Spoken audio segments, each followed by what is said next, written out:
from your point of view, if you look at Grain SA, are you noticing new people in Grain SA with different ideas? I think so. I mean, in the last year, we've been transforming it at quite a speed, not only in our BE approach, but also in the way we think. Isn't it a dilemma for both the farmers, and here's the crux of the problem, but for both the farmers and for the government, that if they prevent the growing of wheat, barley, and so on, or take away from the farmer land that is producing at the moment and hand it over and it becomes non-productive, it's rather like stabbing yourself in the back, isn't it, in some respects? But changes must take place. No, for sure. I mean, I think we recognize that, and that's why we have our recap and development program. We help government to train and to mentor black farmers to become commercial farmers, and we really, in the long term, we work with them to make sure that that happens.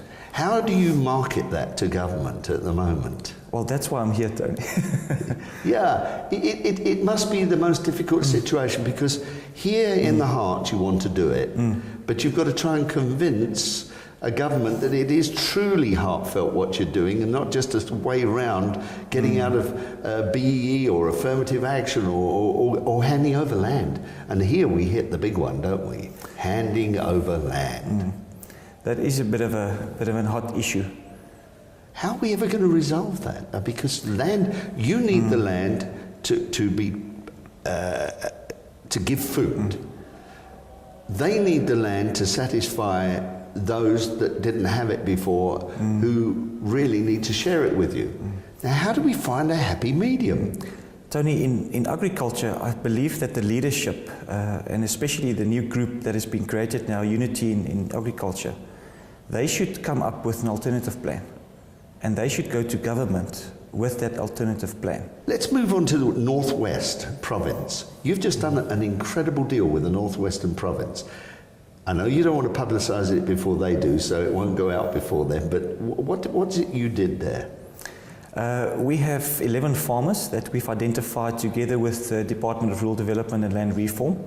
At the moment, they are giving us 42 million. I'm going to change tack again now and move into the area of biofuels, which involves the farming community and also Grain SA in a big way. The government are afraid that if you allow biofuels to be made out of product made from farming, that the food supply, or as we talked about earlier, will fall apart and there won't be enough food to go around. Now, but biofuels has to be the way to go in the future. How are you going to address that situation, or is it still very much in a tender stage that nobody's really addressing it properly?